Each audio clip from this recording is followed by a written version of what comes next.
Yeah, layman apologists, cooking the saints, cooking the coach. Ink still heavy when the page get thin. Truth don't stutter when the noise rush in. Same breath spoke the void to form. Still pressed kings in the footnotes warned. Cross wasn't drama, it was law enforced. Judgment met mercy, no appeal in court. Blood hit wood, debt got voided. Grave tried leverage, miscalculated. Stone rolled back, not for escape. Just proof death failed to seal the case. Crowns corrode, doctrines fray. Truth don't age, it outlasts decay. If it need add-ons, edict seals. That stress cracks, not hidden, depth revealed. Fire don't change, gold's intent just shows what was counterfeit. Christ is king. Truth don't flex, it calibrates. Claims fold when the pressure breaks. Christ reigns now, Christ is king. Christ is king. No revisions, no update. Same word judge every age. Christ reigns now, Christ is king. Christ is king. Word still cuts through the static rings. Light don't bend for the aged meats. Christ reigns now, Christ is king. Christ is king. Long stay sealed, no in between. All things weighed when the balance swings. Christ reigns now, Christ is king. Once delivered, never patched. No late scroll slid through the latch. If your gospel need human glue, you telling me the cross came up short for you. Sheep hear voice through signal jam. Gold don't fear the program scan. Light don't argue, don't persuade. Just step in, let the false decay. Gold plates bend, black stones mute. Added books can't hold the truth. Scales come out, myths go thin. Truth one piece, not discipline dependent. If it fractures under open sight, that ain't mystery, it lacks spine. Same word held when Rome pressed steel. Still standing when the empire kneels. Truth don't flex, it calibrates. Claims fold when the pressure breaks. Christ reigns now, Christ is king. Christ is king. Every lie got a shelf life day. Read it clean, don't complicate. Christ reigns now, Christ is king. Christ is king. Word still cuts through the static rings. Light don't bend for the aged meats. Christ reigns now, Christ is king. Christ is king. Throne stay sealed, no in between. All things weighed when the balance swings. Christ reigns now, Christ is king.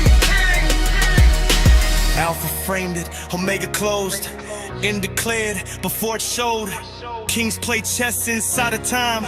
Christ author, every moving line. Not elected, not sustained.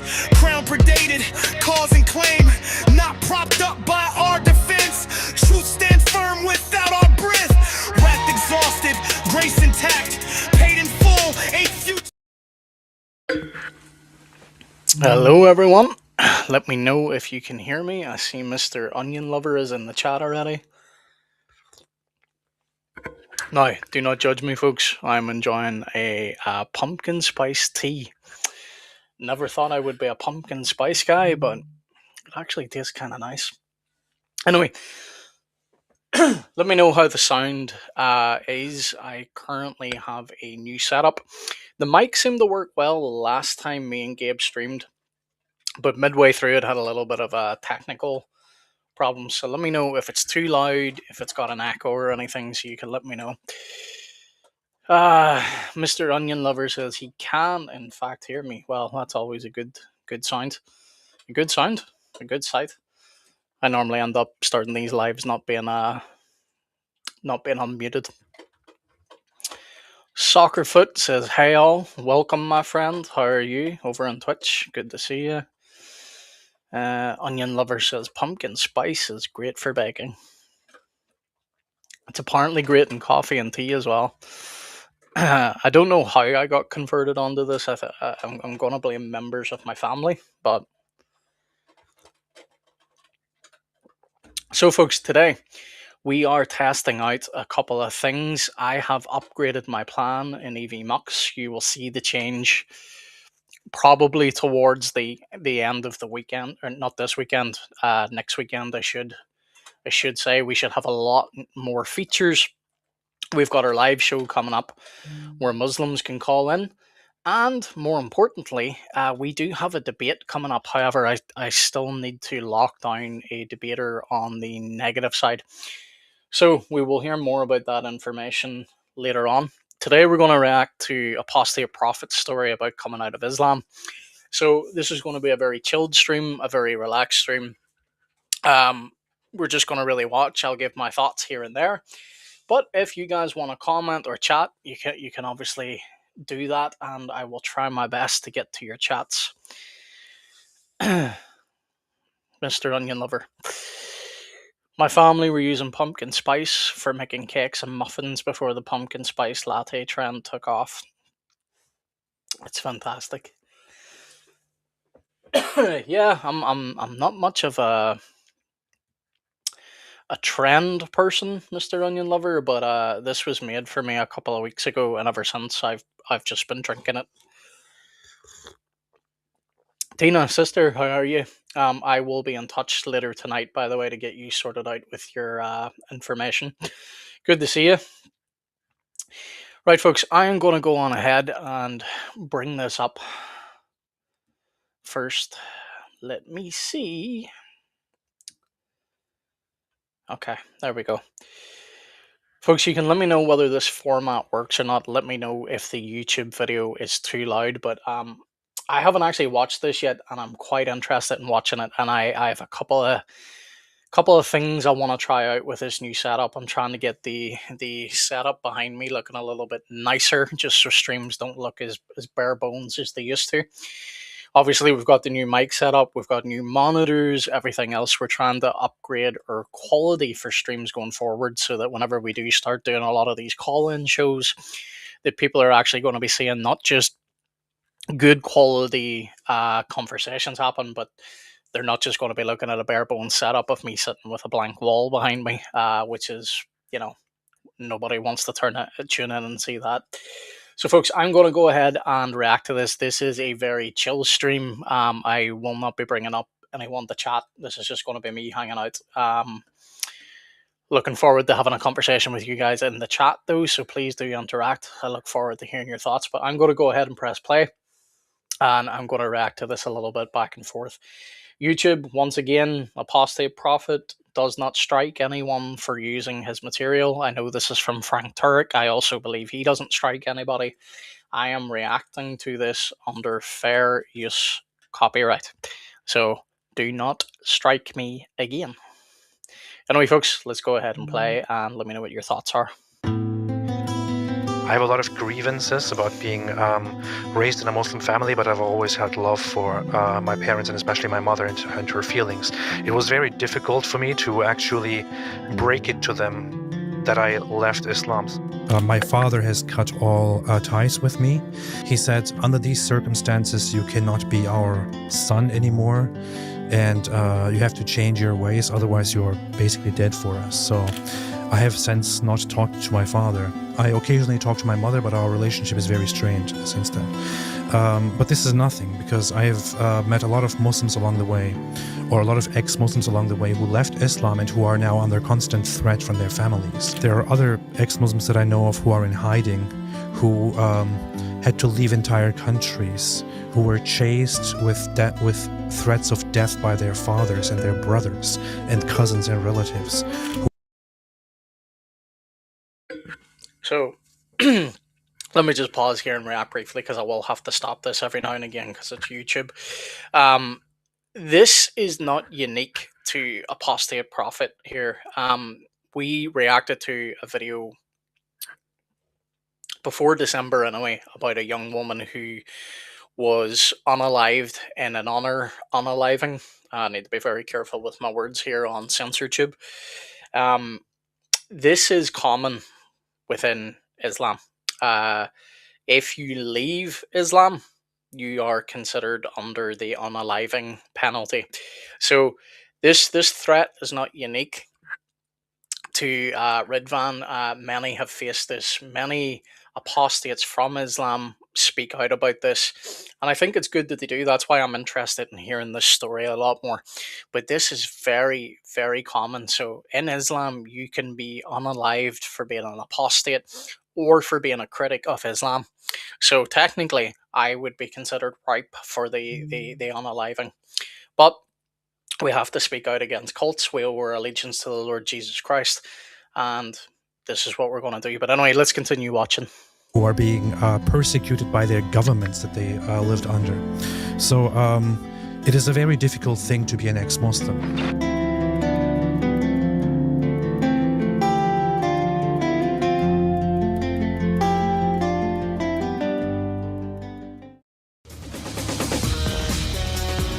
Ladies and gentlemen, how does a Muslim man who spent much of his upbringing in the country of Turkey actually put himself at great risk to leave Islam, and then not only leave Islam, but become an atheist, and then after some time being an atheist, become a Christian? How does this?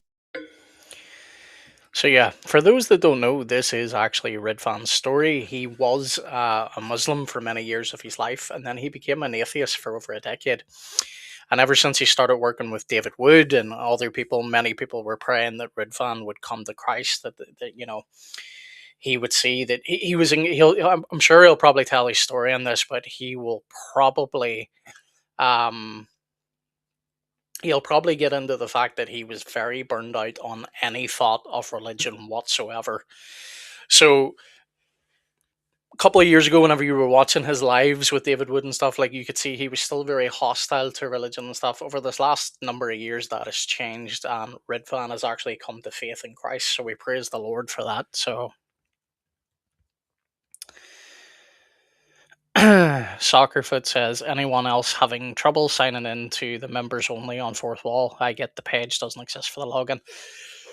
Okay, brother. Thanks for letting me know that. I will get in touch with Gabe. He takes care of the technical side for me. So if there's something up there, we'll find out what it is and get it sorted for you. So, but anyway, let's get back to the video. And folks, I do apologize about constantly stopping, but this is just YouTube's silly rules. If I don't comment every whatever number of seconds, it's ridiculous and arbitrary. Happen? Why was he a Muslim? Why did he leave Islam for atheism? And why did he leave atheism for Christianity? I don't know if we'll get to all that tonight or today, but I'm talking to Ridvan Adamir, who's also known as the Apostate Prophet. Anyone with the name Apostate Prophet certainly gets a round of applause, because there's a lot of people booing him over there in the Islamic world. But here he is, ladies and gentlemen. Ridvan, we have just met a couple of times. I saw you briefly at Charlie's Memorial. You were on a show with Charlie last July, which is a great program we'll put in the show notes. But why don't you give our viewers and listeners kind of an overview of your life and how you got to where you are now?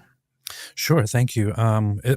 Before I start, it's a great pleasure to sit down with you and talk with you, Frank. I have a lot of love for you, and I hope that we work together again, or more in the future. So, absolutely. Yeah, I did tell my story a little bit to Charlie. It was very kind of him to simply reach out to me one day out of the blue and to say, hey, I want to know more about you and all that. And I would like you to come and tell me your story.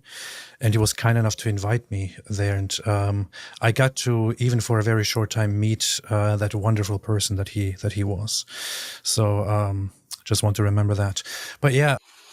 And I think it's important to remind people that the tragedy that happened, Charlie Kirk, as tragic as it was and is, we've seen an awful lot of good come from that situation. We've seen an awful lot of people realize their need for God, and we've seen people turn towards Christ during that. And it's still ongoing. Like, there's reports of many churches, not just in America, but even over here in Ireland, of people flooding to churches and saying, look, I've been out of church too long. I've never been to church before.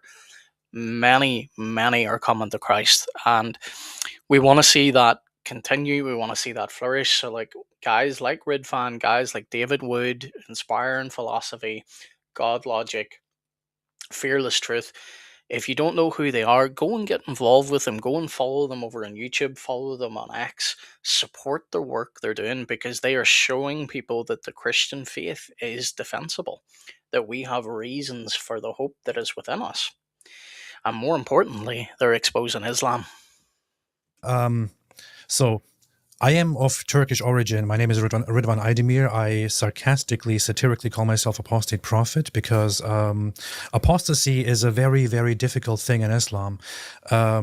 When people, leave different religions, they usually do not refer to themselves as ex whatever religion. When people leave Islam, they have a tendency to use the label ex-Muslim for themselves because they want to engage in activism, because it is a very important thing. Because leaving Islam is not just something that is frowned upon. You are not just shunned; you are also threatened. I was threatened like that. I grew up as a Turkish Muslim in a. That's the thing, folks. You will be not only threatened, you will be shunned from your family. Certain families commit honor unalivings. There's nothing honorable about it. But there was a post I seen today on X that I couldn't amen enough, and it basically said that if that law in Sharia didn't exist, that if you weren't unalived for apostasy, Islam would be bleeding out numbers worse than it currently is. Dawa guys like to turn around and say, oh, it's the fastest growing religion in the world. Yeah, because of birth rates. But the apostasy numbers, it's bad. Even the sheikhs, even the Dawa guys all admit it. Islam is bleeding out bad. In a Turkish Muslim family. I actually initially grew up in Germany, where I was born, and lived there for 15 years until I eventually had to move to Turkey with my parents because they wanted to live in a Muslim country. At least they were consistent, unlike many other immigrants. I can give them that. Through my struggles, through my early life, began exploring different ideas, and eventually found myself becoming very close to the religious Islamic ideas that my parents always taught me from very early on. So I began practicing and following Islam very strictly for many years. But during those years, I had a lot of questions about. And this is key, because this is something that gets thrown at AP a lot. Muslims who are critical of AP like to point and say, oh, he wasn't really a Muslim, he never followed the faith. Do you ever notice this is always what happens whenever you engage with Islam? No matter what it is, you could point to a hadith. Oh, you don't know the context. You could point to a surah in the Quran. Oh, you don't speak Arabic. Someone's an ex-Muslim. Oh, they weren't really a Muslim. This is the constant cope that these guys do over and over and over. I had an interaction yesterday with a Muslim on X, and again, this is not all Muslims, but unfortunately, it is by and far the majority of them. But I had an interaction with a guy the other day on X where I consistently showed him that what he was espousing was not only false, but like he had everything backwards. By the end of the conversation, the guy basically just doubled down and he was like, yeah, thank you for confirming that I'm right. Now, without a shadow of a doubt, and I'm not just saying this because I'm biased to the situation, anyone that's seen the interaction saw it and was like, okay, yeah, he's been presented with evidence to the contrary of his opinion, and he's what he's espousing has been exposed. The guy comes to the end of it and he's like, yeah, thank you, I won. This is the Muslim mindset. They either it's a breakdown in logic for them, or they do not they just cannot comprehend what's being said, which in a lot of cases is probably key. But for others, it's just this mentality: if I can't admit I'm wrong, I can't show weakness. It's such working with them is incredibly difficult. That's all I'll say. The Quran, which I sat down and read several times. I read it once, it was very confusing. I read it twice, I had more questions. When I read it the third time, it was over. There was just no way back. Because this book that I was taught to believe in, that I was raised with. Again, apologies for all the pausing. But If I'm now through my second read through of the Quran, I am going to read it again, and then I'm going to read it again, and then I'm going to read it again. Not because it's an enjoyable book; it genuinely is. I did a quick review of it the other day. All apologetics aside, all polemics, all bias from me as a Christian, just reading that as a religious text, it was painful. It's incredibly dull. It's incredibly disjointed. You're here one minute, you're over there the next. It's truly a hard read, not because it's hard to comprehend. It's just incredibly dull, dry, and the challenge, oh, produce a verse or a surah like it. Anybody that reads the Quran and honestly thinks that it's beautiful, I don't know. that my family was all about turned out to be a very ignorant book, a religion or a religious scripture that seems to be a product of simple and pure ignorance in 7th century Arabia. There is a difference between the Bible and the Quran. For example, the Quran is, as we know, a collection of scripture that is just so rich, that is so ahead of its time. I always give the example of Ecclesiastes, which was my favorite book even when I was an atheist.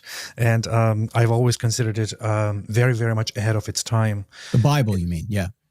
Yeah, the Bible. So Ecclesiastes was, I specifically thought was very, very Now that's interesting. He said that even as an atheist. That's telling. much ahead of its time. The Quran, in comparison, doesn't have anything like that. You know, the Quran is a book that is not rich, that is not full of wisdom, that does not have history, that doesn't teach you much, and that is simply the collection of crazy ramblings by a 7th century merchant and turned. And again, whether people like this or not, if you read the Quran for yourself, you will see that it cannot stand on its own two legs. It genuinely can't. It makes constant assumptions that you know the biblical narrative because it relies on our Bible. That's the thing. So time and time again, if you only had the Quran, you would be left with a million questions. What is Adam's wife called? Well, the Quran never tells you. What's Adam's children called? Well, the Quran never tells you. I could point to many, many more details where you would be like, well, who's this talking about? Who's this? How do you know the name for this person? The thing is, they don't unless they appeal to her Bible, which again, the Quran itself affirms the Torah. It affirms the Injil. This idea that, her scriptures were corrupted, you don't find that idea in the Quran itself, but where you do find it is later Islamic theology. Because whenever they finally realized, oh, wait, this contradicts, they realized, dear, we have a problem. So what do we now have to say? The Torah and the Injil, they were lost. Warlord, actually. So when I realized that this book was full of ignorance, including about the world around us, about creation, about the sky and the sun and the stars and all that, it was very difficult to me to hold on to it. On top of that, the Quran also teaches so much hate. When I grew up, I was taught to hate by my parents, primarily the Jews, but then also the Christians that we lived around, and all other disbelievers. And it wasn't a big surprise. When I read the Quran for the first time, I realized that is where everything comes from. The Quran is very hostile. It already starts in a very hostile way. It is. About how Now, this if I is the talk one during true this, book can and you all guys hear those who me? reject it are sick in their hearts and all that. So it teaches hate, hate, and hate, and contradicts so much with the Bible in things that it is supposed to be consistent on. So I'll try at not to some do it too point, much, but as I it's easier continued than pausing. questioning, I ended up leaving Islam, which I'm really dumbing down right now. It was actually a very, very long process and very complicated and very, very difficult, a very difficult step to make. But one day I did tell myself, I simply don't believe in it anymore. And I actually said it out loud to myself. I am no longer a Muslim. I no longer believe in Allah. I don't believe in Islam anymore. And that's where I left. Was there a tipping point? Was there something you discovered that you said, this just can't be true? There was one specific story. So I talked about the sun and stars and sky and all that. And the Quran, of course, does have these, although Muslims often claim that it is a book of science and not of science, the Quran clearly applies to. And by the way, folks, I know I said I would talk a little bit over this, but I'm going to pause it every now and again. The claim that Muslims used to make that the Quran is a book of science, the most popular Dawa guys have all abandoned that claim because they've even admitted it in their videos. You can go check it out. You can go search Ali Dawa and Quran scientific claims. Ali Dawa used to use the argument all the time that the Quran is a book full of scientific claims and they couldn't know it otherwise. You know, that proves that it's from Allah. They have since abandoned that argument because of how many errors that have been found scientifically. So the interesting thing is they have abandoned that claim now because they know it doesn't work. But here's how dishonest they are. They will still use that claim around people they know will not go and check out this information themselves. So when you encounter a lot of Muslims and they say to you as a Christian, oh, our book has, scientific wonders in it, like how could Muhammad have known this? How could anyone have known this unless it came from God?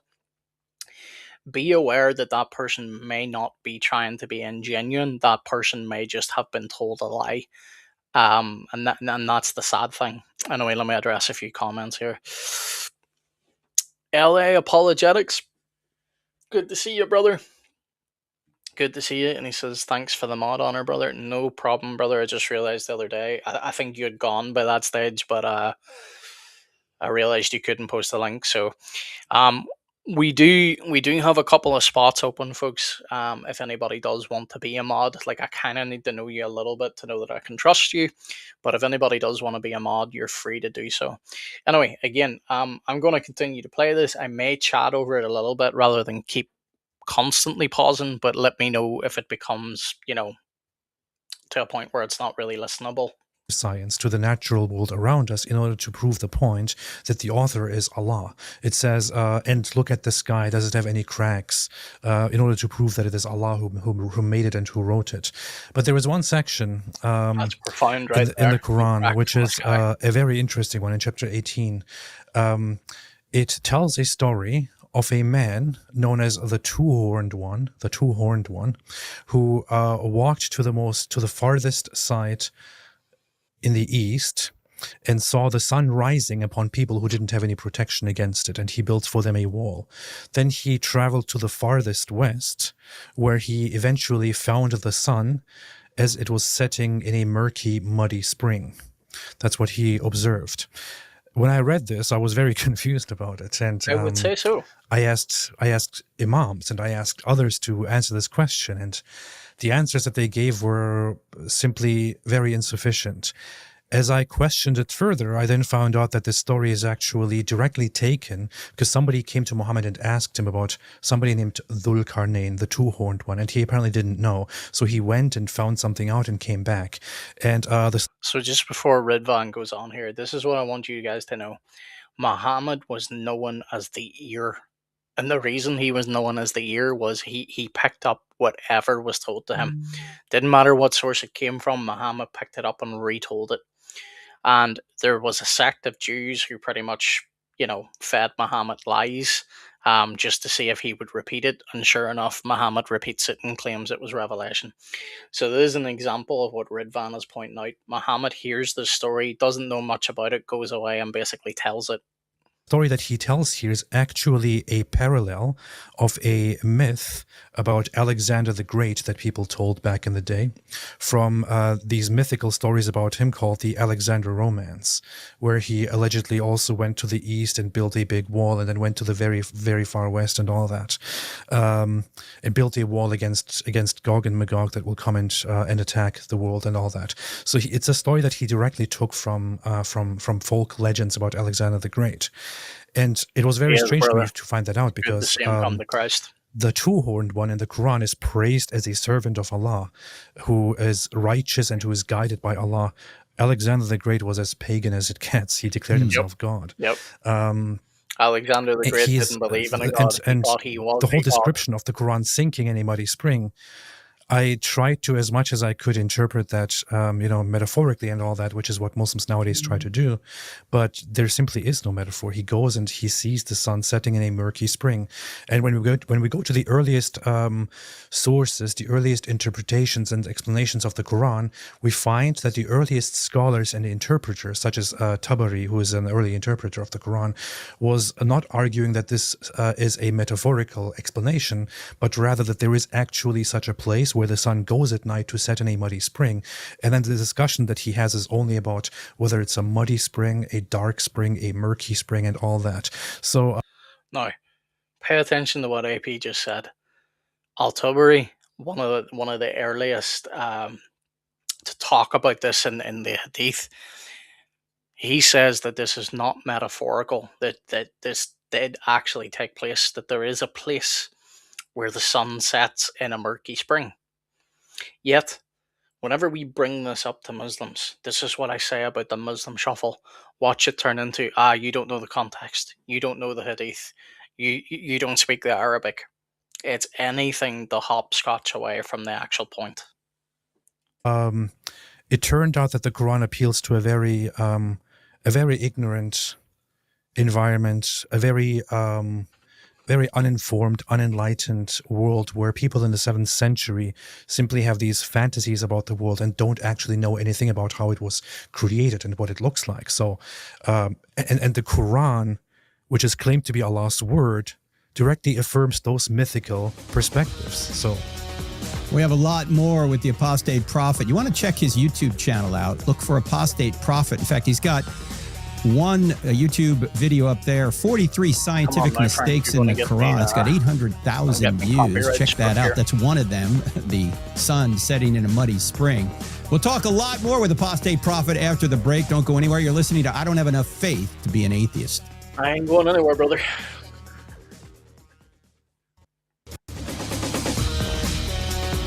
How would you like to be known as the Apostate Prophet from Islam? Sounds like a dangerous life. Well, it is. My guest today is the Apostate Prophet, and his YouTube channel, Apostate Prophet, you can see has some amazing videos on it that will help you understand the second largest religion in the world. And he came out of that religion, became an atheist, then became a Christian. We're just talking about that process here on I Don't Have Enough Faith to Be an Atheist, which is on the American Family Radio Network and several other stations around the country. I'm Frank Turek. Frank, Apostate. killing me, man. Get to the interview. Yes. That's not his first name, but I kind of like that. Hey, Apostate. Hey, Ridvan. LA, no doubt, no doubt. So people just say AP sometimes. So yes, yeah. AP. We call you AP. Yeah, okay. So you decide as you read the Quran just cannot be true. How old are you at the time, and how do you break this to your parents, and then what happens? It's very difficult for me to remember what year something was and how old I was in that year, because I often forget what my birthday actually is and how old I am. But but I think it was, I'm pretty sure that it was around the year 2012. Okay. That's when I was about 21 years old or something like that. 2013 was actually when I made a decision. No, that's true. When I made the decision to leave Islam completely behind.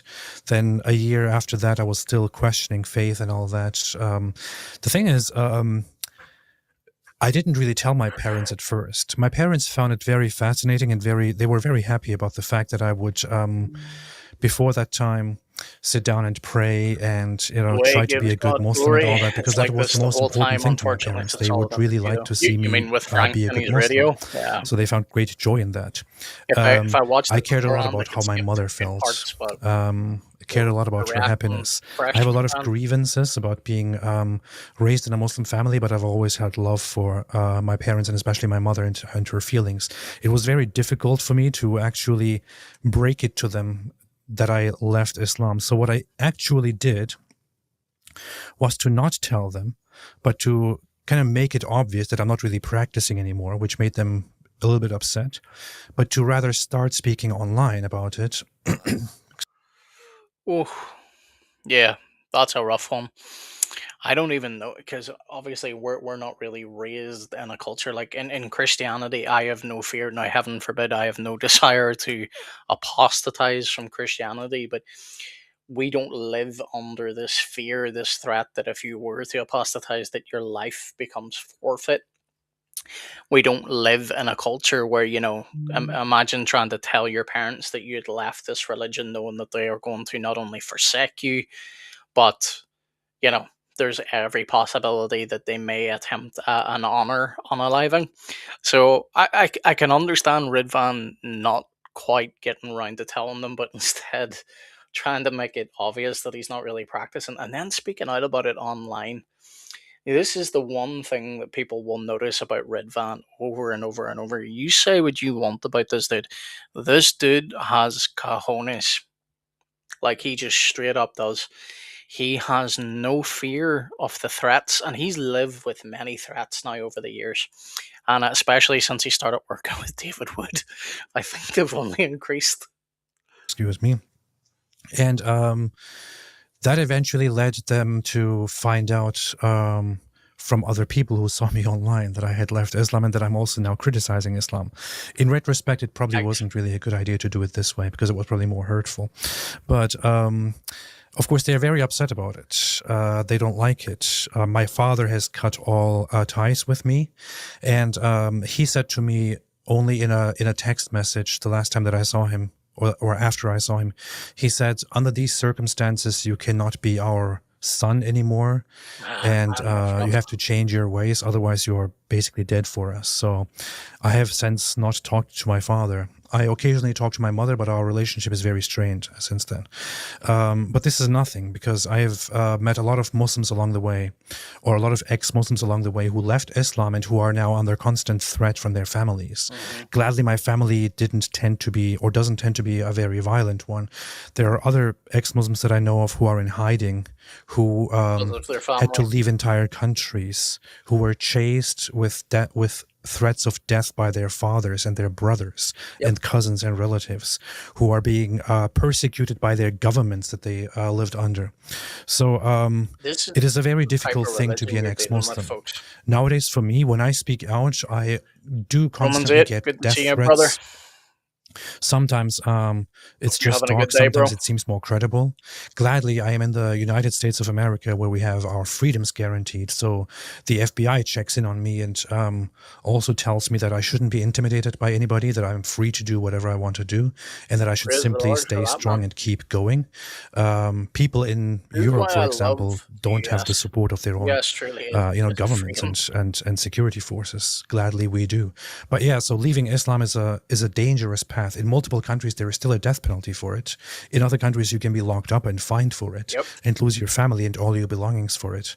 And even if the governments don't do anything, people are always there wanting to harm you and to kill you. So it's pretty bad. Now, this is right from Surah 3, if I'm not mistaken, is it not? Well, there are many parts in the Quran that do instruct Muslims to be harsh and to fight and to be harsh toward those also who turn away from the faith. It actually more precisely the hadith, the traditions, the narrations that go back to Muhammad. Because so in Islam, the Quran is not the sole source of rulings and morality. Which, by the way, folks, let me just point this out because Muslims love saying, "Oh, the Gospels are anonymous." Flip that standard back on the Hadith. They were collected a long time after Muhammad's death. There's the chains themselves are disputed because this guy he wasn't reliable. He was weak. This guy, oh, we don't know about him. He was unreliable. Their entire Hadith system, and this is why they chop and change this all the time, even on Sunnah.com. About a year ago, we were going through some of the Hadith, only to find that they had changed the strength of certain Hadith because it was being used against them. And because Christian apologists were using the Hadith against them, they changed the strength of the narration, so they were able to say, that's not a strong Hadith, that's a weak Hadith. So, whenever they would try and apply this standard of, oh, the Gospels are anonymous, no, we know who wrote the Gospels because the church has been reliable in keeping that record. They don't have any such thing for their Hadith. It's often by anonymous guys who weren't even companions of the Prophet. There's no relation to being the companions of the Prophet. They'll just try and claim family lines, but it's ridiculous. And information and all that. The hadith, the narrations about things that Muhammad did and said are on the second place, if not directly equal, if they are authenticated. So Muhammad did say, according to authentic or Islamically authentic reports, whoever changes his religion, kill him.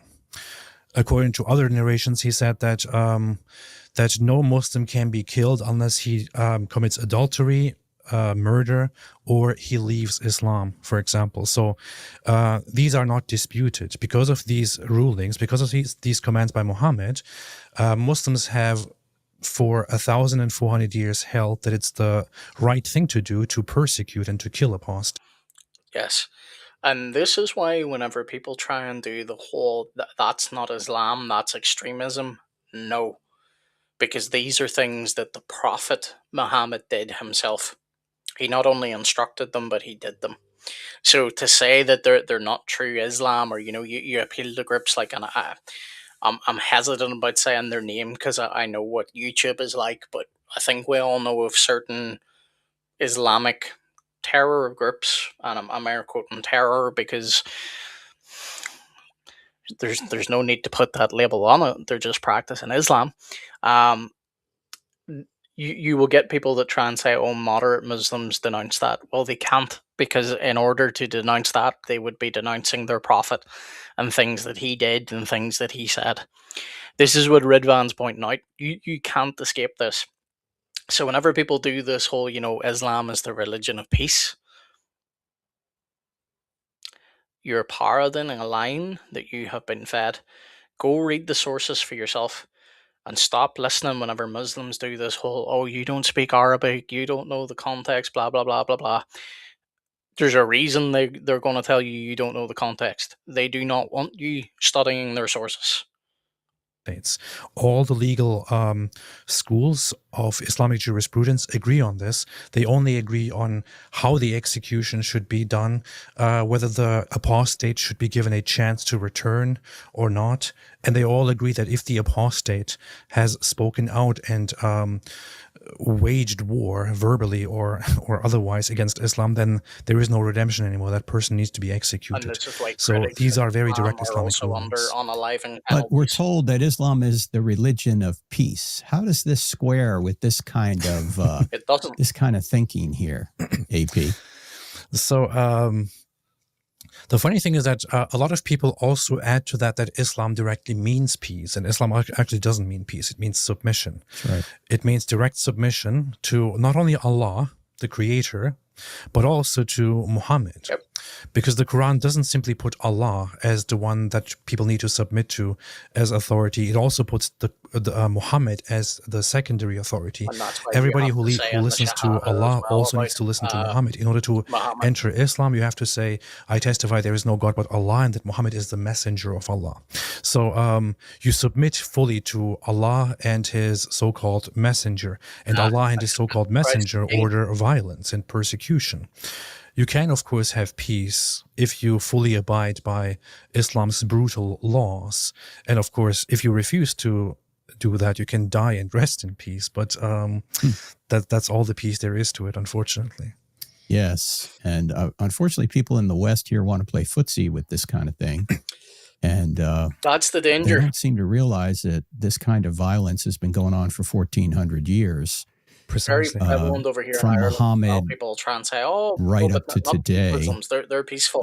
So you have to have a lot of courage to do what Muhammad you're was doing. peaceful when he Let was me in ask the you a minority. question that I asked some Muslims when I was in Saudi Arabia and Egypt. So, and a question I ask any non-Christian here. The question is, if Christianity were true, would you become a Christian? And sometimes with Muslims, I say, if Jesus really rose from the dead to prove he was God, would you follow him? And I asked a couple of Muslims that on my recent trip, and they both said they would. If you were to ask that question to your parents, what do you think they would say? If Jesus rose from the dead, would you follow him? That's the question, right? Yeah. If Jesus really rose from the dead to prove he was God, would you follow him? Would you follow him? I wonder as well, now I'm being put on the spot here, but I wonder as well what my parents would say. I'm really curious about that as well. I think if I asked this question to my parents, they would simply refuse to answer and would probably get angry about it. But in all honesty, I really wonder. They normally would think that they should follow him and that they should become Christians, but something would probably kick in, and they would refuse that. But if they came to believe it, they would have to follow Christianity and would have to leave Islam behind, because Islam is not compatible with Christianity. Islam is directly in contradiction with Christianity, and the Quran directly says that Jesus did not die, that he was not killed, not crucified, and that that Christianity is false, and that Jesus is not God, and that all those who say that Jesus is God will go to hell and stay there forever. So the Quran is actually very, very clear on that. And this is why Islam. But that is a very, very interesting question. I want to go back to one thing that you said. So in the West, people have this false impression that Islam is a religion of peace. Unfortunately, one of the main people who are a factor who created this is George W. Bush after 9/11. 9/11 was a terrible event. In the aftermath, in order to calm down the masses and prevent them from attacking Muslims or something like that, he went out and he actually said the phrase, "Islam is not about Islam. Islam is a religion of peace."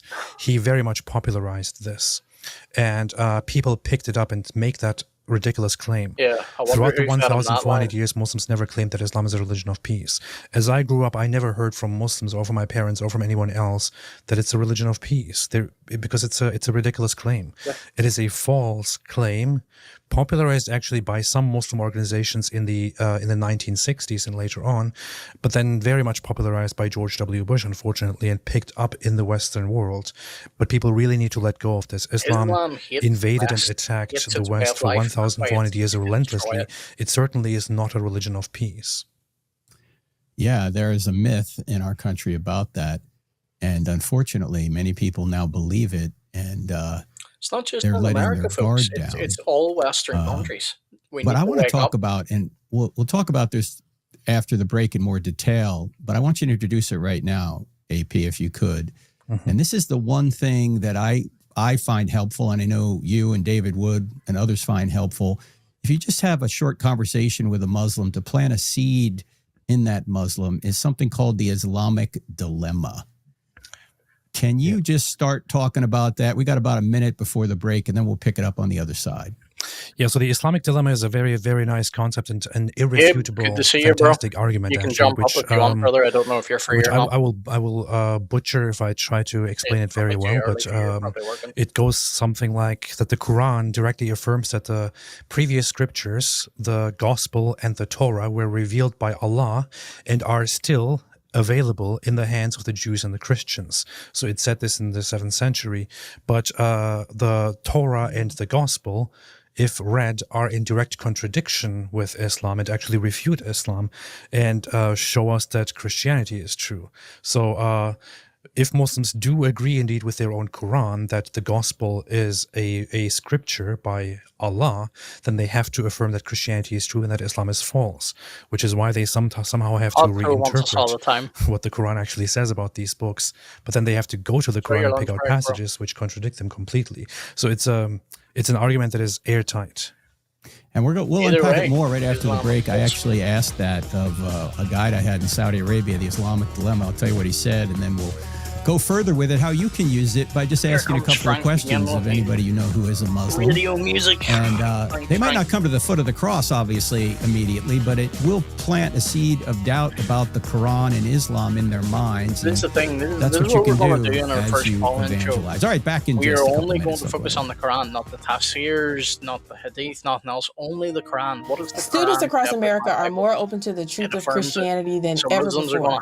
And Dr. Frank Turek is taking the powerful evidence for God to campuses like UC Berkeley, the University of Georgia, Ohio State, and Alabama, reaching thousands in person and millions more online. But every show notes as well, so you can see it in detail. When I used this on a Saudi Arabian guide, I asked him, okay, here's where the Quran says, it's in Surah 5, verse 68 or so. It says, oh, you people of the book, you have no ground to stand on unless you stand on the law and the Gospels. It's basically saying you got to obey the Old Testament and the New Testament. But then in the previous chapter, Surah 4, chapter 4, it says Jesus never died, so he couldn't have risen from the dead. Yet the Bible says he did die and rise from the dead. So if the Quran is telling us to obey the Bible, they appear to be caught in a dilemma because it says obey the Bible, but it also contradicts what the Bible says. So if the Bible actually is true, the Quran is false.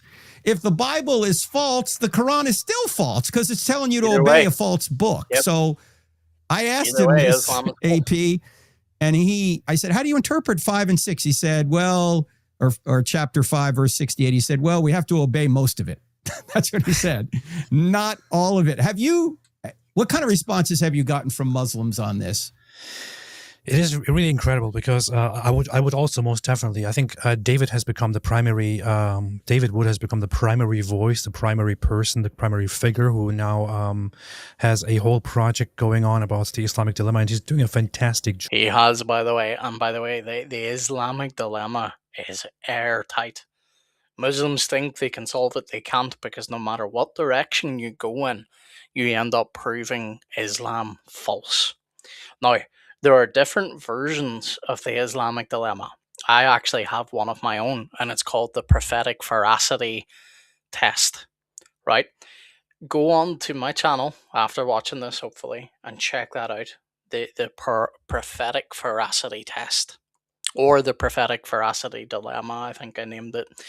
But either way, go check that out, because either way, even in that one, Muslims cannot affirm Jesus as a prophet. Go check that video out and see why. At presenting it. I have been telling him forever to write a book about it, and I keep pushing him on that. I think he is actually he's going to do that soon. I believe he's working on it, actually. There you go. The responses that I saw, so here is how you can basically break it down. So the Islamic dilemma is that that according to the Quran, the Torah and the Gospel were revealed by Allah, that no one can change or corrupt Allah's words. This is what the Quran says. The Quran also says that Jews and Christians still possessed the valid Torah and the Gospel in Muhammad's time, and Muhammad himself was told to consult. No, sorry, that was a bad spot to pause him there. I'm going to actually go back so I can listen to that again. But I just want to point something out here. In the Quran, it points out that none can change Allah's words, including past revelations, right? But what does later Islamic theology say? Because they realize the bind they're in, because the Quran affirms my Bible, right? So they realize the bind they're in, so they have to say, the Torah and the Gospel were lost. But that places them now in another dilemma. So you're saying Allah was unable to preserve his word? They were corrupted? Oh, no. That's not talking about the Torah and the Gospel. That's only talking about the Quran. Right, so you want me to believe in a God who couldn't keep his first 2 revelations, and he had to send the final revelation? If that's the case, what's the guarantee that the Quran is not going to be lost and we're going to need a 4th and final book? Is this a God that just has to keep on trying until he can get it to stick? No matter what way you slice this, Islam falls apart. So learn the Islamic dilemma. If you're a Christian, you want to engage with Muslims, and you think you don't know where to start, just learn the Islamic dilemma. It is very simple. Jews and Christians still possessed the valid Torah and the Gospel in Muhammad's time, and Muhammad himself was told to consult the people of the book, the Jews and Christians, for confirmation. But the Torah and the Gospel, specifically the Gospel, directly contradict with Quran's core doctrines, such as the Trinity, the deity of Christ, the crucifixion, and the resurrection. So Muslims are left with 2 options. One is that the Torah and the Gospel are indeed preserved, in which case Islam is false because those texts directly contradict the Quran. Yep. Or number 2 is the Torah and the Gospel are not preserved, which would also lead to the conclusion that Islam is false because the Quran repeatedly affirms and protects and appeals those supposedly corrupted books. So no matter what you pick, Islam is refuted. That is the dilemma. They can't get out of it.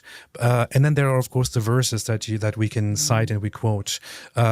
If you want to accept what the Quran actually says and want to say that the Torah and the Gospel have been preserved, as the Quran confirms in multiple verses, 547, 566, 568, and so on, 1094, then you have to believe what the Gospels teach. You have to believe in the divinity, the death and resurrection of Christ. You have to believe in Christianity. Amen. You have to affirm it. The response that you usually get from Muslims is that, Christians have misunderstood or misinterpreted the gospel from their Christian goggles and their Christian perspective. So this is key. What AP is just about to say. This is why you then need to go and learn the prophetic veracity dilemma. Because Muslims cannot affirm Jesus in this situation either. Because either Jesus was clear and his disciples and his critics understood him and understood that he was claiming to be God, which is why they accused him of blasphemy and tried to put him to death. His disciples were willing to die for him. So if Jesus was clear, Islam is false because it misrepresents and it denies core tenets of Christ's life and mission.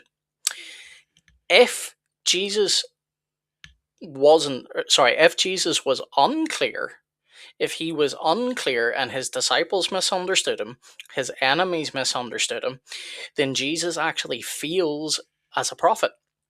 He feels as a Muslim prophet, meaning Islam cannot claim Jesus as a prophet, which they do. And Muslims cannot deny the prophethood of any prophet, right?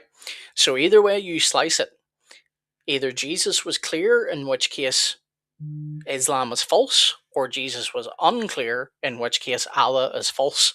The only escape they can have is to say that Allah allowed for 600 years Christianity to become dominant, where people worship Jesus, where they sing praises to Jesus, they lived and died for Jesus, believing that he was God.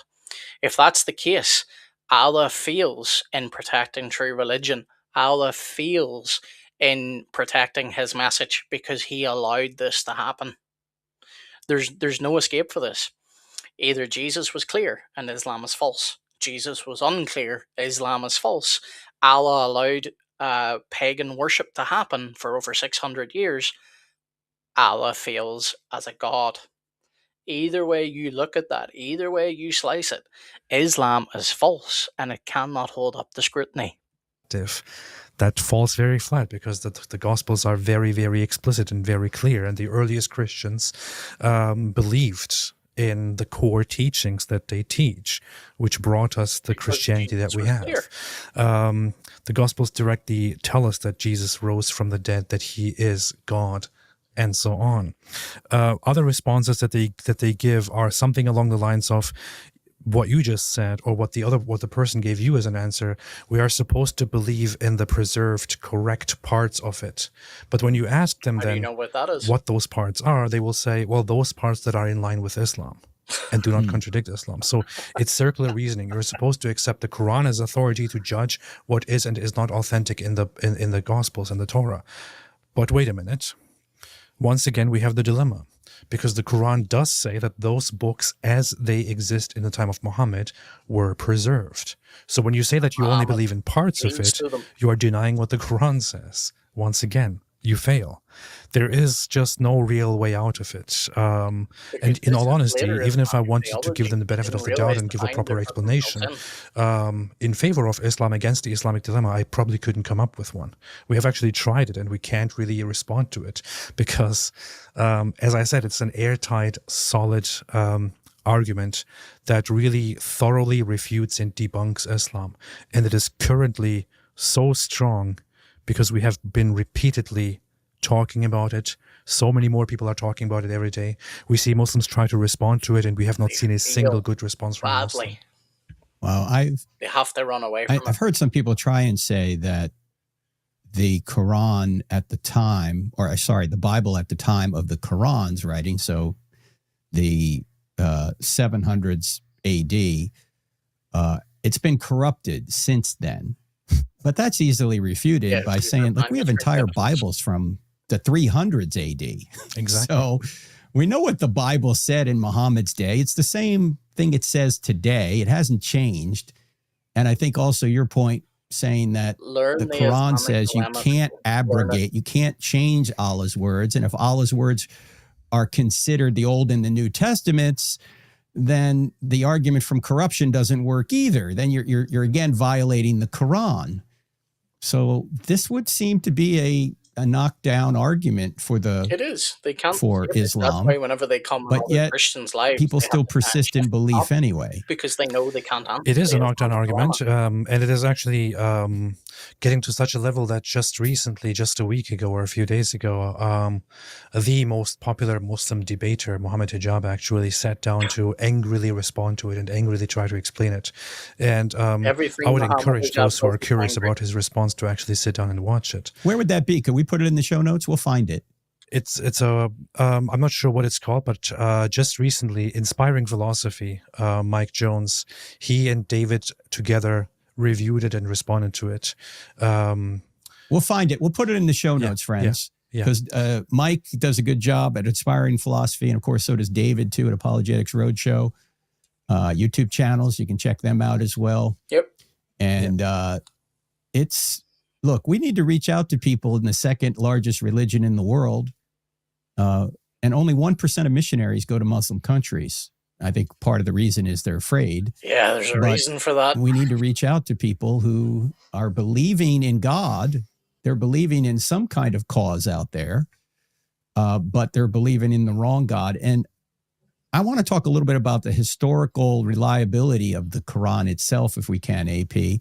What is the evidence there? Because we've had Jay Smith on. Jay takes a very skeptical view, as you know, of the historical reliability of the Quran. You take a less skeptical view of that, but there still are problems with it. In fact, if you go to even ChatGPT or any kind of AI and you type in, don't go to ChatGPT. Were there 30 Qurans in 1923 or 1924? Not 30 different translations, but 30 different versions.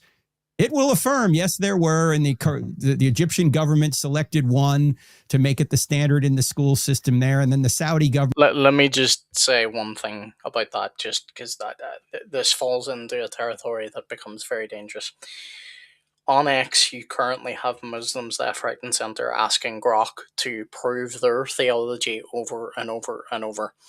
AI responds to the person that is given it the prompt. So if I, as a Christian, go to ChatGPT, Claude, Grok, and I say, give me evidence for whatever, if it's interacted with me before, it knows I'm a Christian, it knows my beliefs, it gives me favorable results.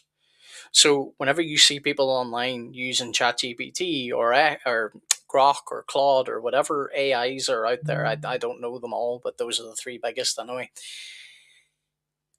It's going to give you a biased answer. So don't do that. Can AI be used as a tool? Sure, but don't use AI as your primary source, and don't go around and saying, oh, I used AI and I found out that, in 19 whatever date he said, there was 30 odd Qurans. You can find that information out there online from genuine sources. Cite the actual sources. Because the moment you say to a Muslim, oh, I asked ChatGPT and it said there was, 30 different Qurans, and it wasn't just, translations, or as they like to try and say, dialects, which again, it's not a dialect. They are different Qurans. Hatun Tash has done great material on that. Don't rely on AI, folks, because they can use it in their favor. We can use it in our favor. AI is just a bot that's going to respond to what it thinks you want to hear. About 1985 said, yeah, we're going to use that version as the official Quran for all the world. Okay, this is 1,300 years after the Quran is supposed to have been written. Why are there so many different versions of the Quran running around? So this is the funny thing. This is important specifically because of one issue which Muslims love to bring up, which is the perfect preservation and the uniqueness of the Quran. So Muslims make the claim that the Quran is the only scripture, the only book that has that was directly revealed by Allah, word for word, dictated, and that has ever since been completely and perfectly preserved. Now, the historicity of that tells us a different story, right? Yep. As you just said, we have different versions of the Quran. Now, those versions of the Quran don't have that much of a difference in the core message, but they do have differences in writings and wordings and letters and things like that. Muslims often try to explain it as simply different dialects and pronunciations, but that's not entirely true, because the different versions actually have different words used on multiple occasions that actually change the meaning of a passage. So the earliest Muslim interpreters did, for example, appeal to the Quran and said, according to this manuscript, it goes like this, and according to that manuscript, it goes like this. Both meanings could possibly be accepted. So that's how they use those different Quran versions. The thing is that it also goes back to how corrupted the supposed revelation of the Quran was in the very beginning.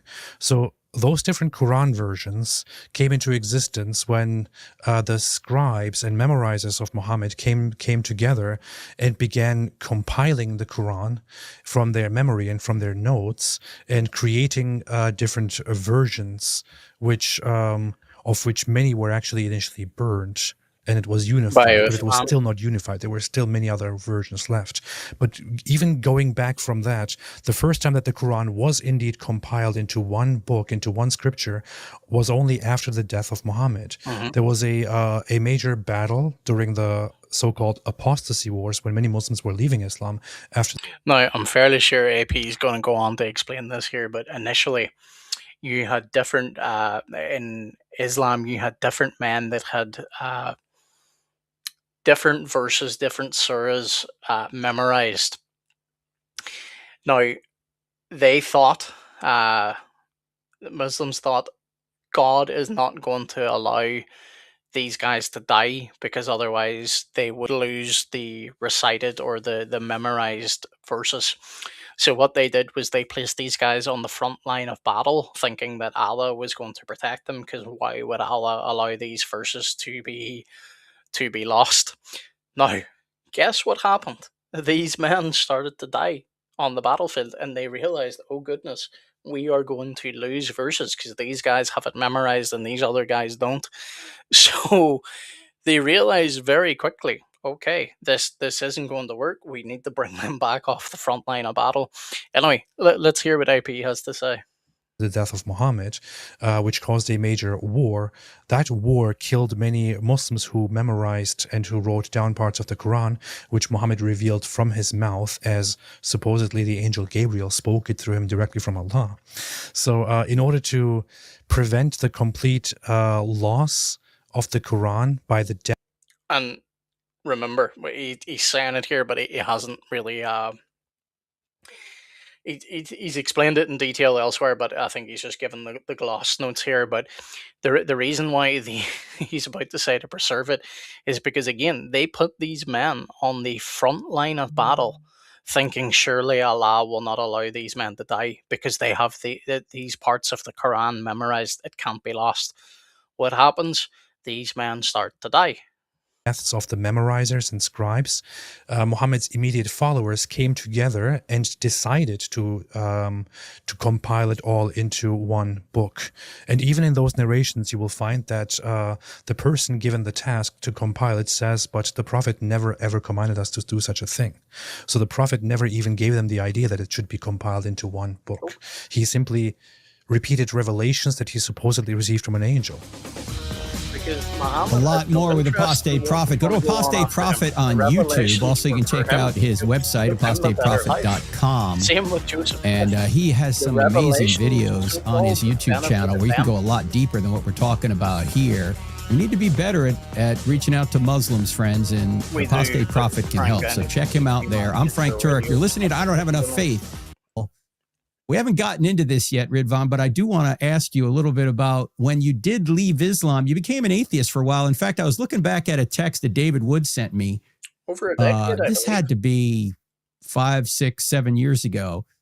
He said, this guy calls himself the apostate prophet and he wants to debate you. Hey, you had debated Michael Brown on Does God Exist, I guess. And somehow it never went anywhere. I asked David a question and get back to me.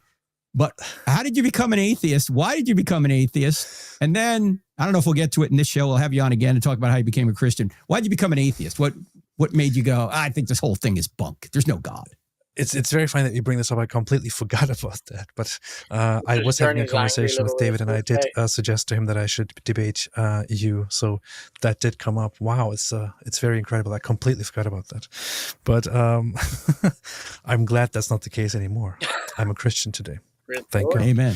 That's great. So how did I become an atheist? Well, we talked about Islam. So going back to the beginnings of Islam, I realized that Muhammad was simply making things up and telling people that he's receiving revelations from an angel that nobody ever witnessed, and delivering them to his surroundings, to his people, who would then somehow shape it and turn it into Quran verses and all that. Muhammad at first thought he was possessed. So I had to come to the conclusion that Muhammad was just somebody who called himself a prophet, but who actually had mental problems.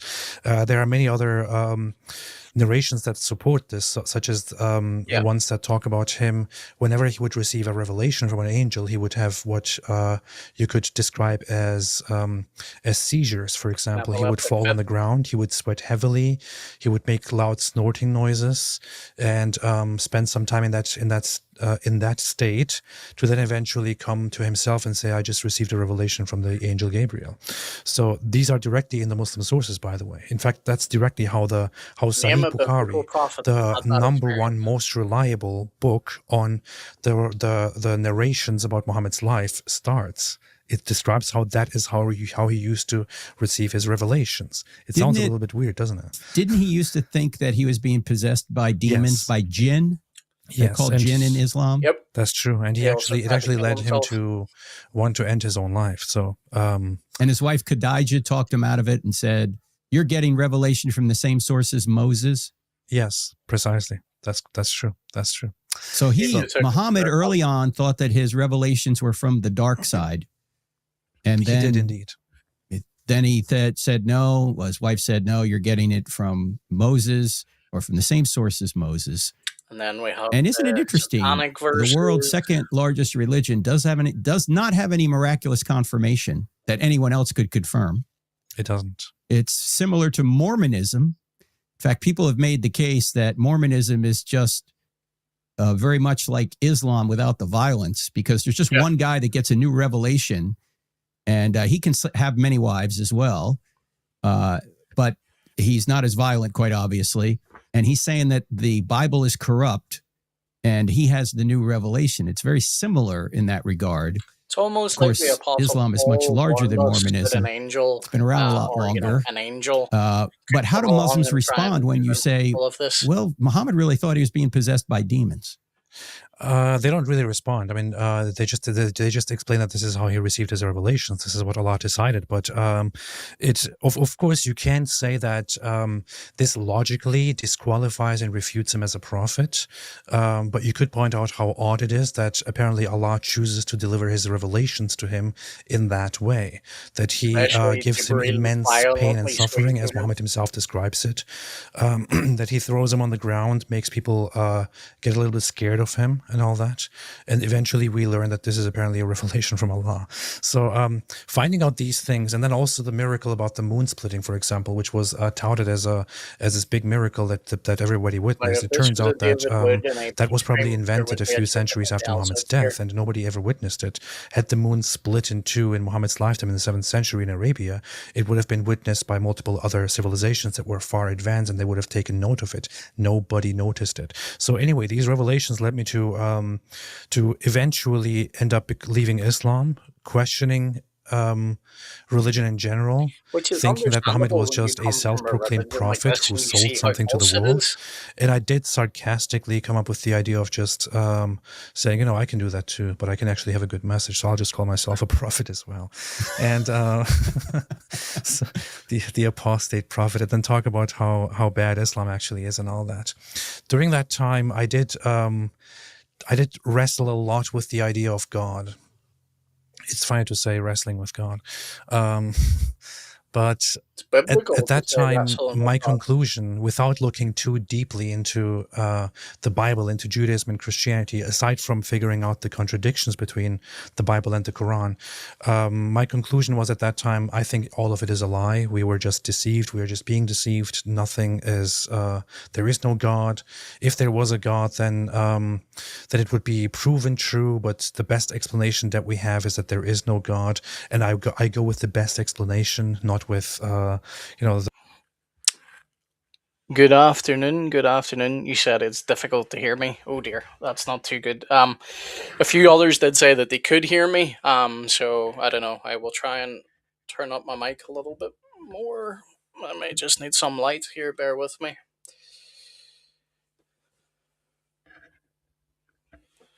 Okay.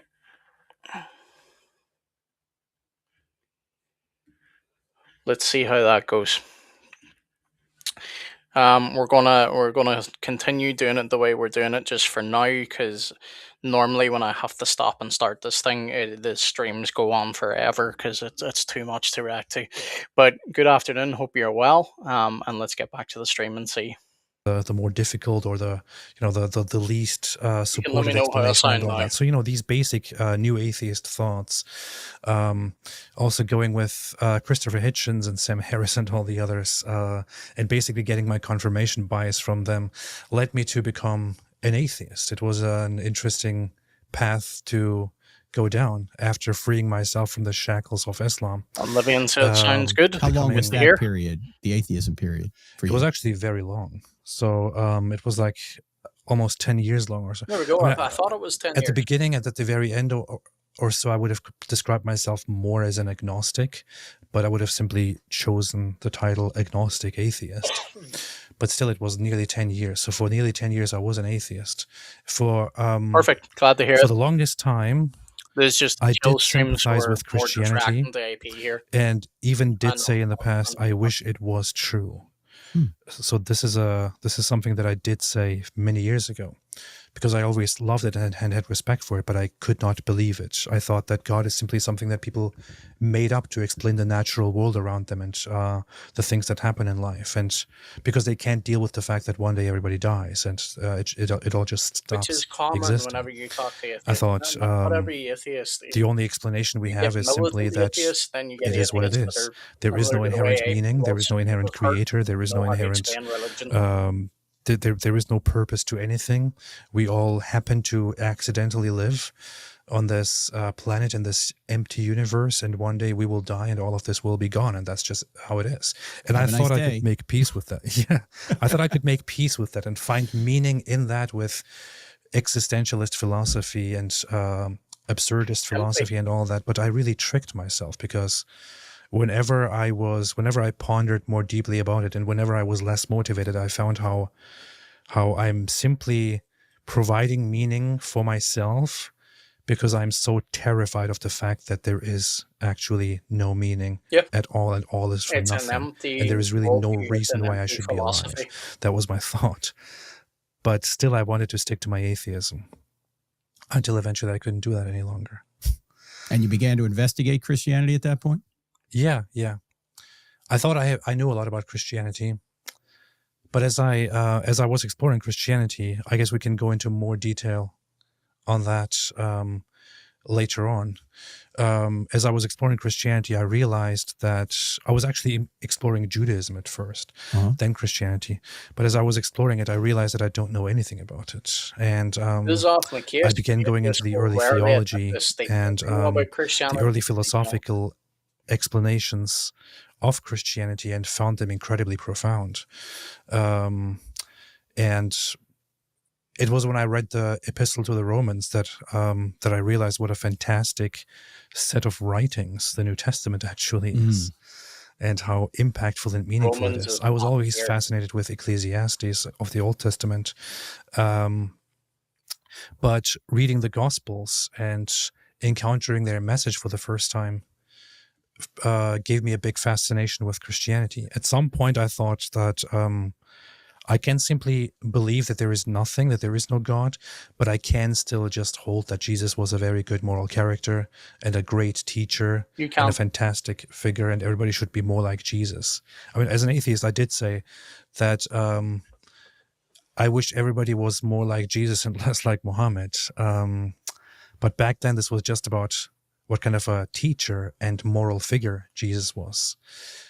And it's funny because later on, as I was exploring Christianity, I read Mere Christianity by C.S. Lewis for the first time, and that's where I then encounter his whole argument that it's actually foolish to say that that he's merely a good moral teacher, but not God, because if he was indeed a good moral teacher, he wouldn't be making the claims that he made, and all that. So I thought, wow, that's if you're pretty incredible. It's kind of like a honest slap in my face when I'm trying to be nice to Jesus. It's very clear that he came. When did the message of grace? When did you comprehend that? When did that come through? That you weren't bound to this slavish idea that your good deeds needed to outweigh your bad. When did that happen? We only got about 30 seconds, and we'll pick it up in the next show. But when did that happen? How did that come about? Quite recently. I only became a Christian very, very recently. In fact, it was only at the beginning of this year that I started calling myself a Christian. It was a very difficult idea to embrace after Islam, which told me basically that I'm an animal that is being brutally trained by Allah, who is constantly breathing down my neck and waiting to reward me or to punish me. Then realizing what kind of a wonderful, humane message, what kind of a human message the gospel actually has, came only very, very recently. Well, we're going to unpack that on the next program with Apostate Prophet, ladies and gentlemen. What an interesting man. Well, there you go, folks. There is the interview. Let me go ahead and switch the scene so we can come back to this. Well, I actually really enjoyed that. I understand Frank is running a radio show, so there's going to be those breaks on it with the musical advertisement. Again, YouTube, I reacted to this under fair usage. Do not strike me. I will be appealing it if you do. But folks, that was really interesting. I enjoyed that. I have been watching David Wood, AP, for a number of years, and AP is someone I have been praying for a number of years. So it does my heart good to see the fact that he has adopted Christianity, that he believes in the Lord and realizes that he has been purchased by the Lord Jesus Christ. So I'm not going to continue on too much longer, folks. I see a good number of you are watching, especially on X. If anybody wants to say anything, now's your time. Otherwise, I am going to cut out for this stream, and I will maybe be back.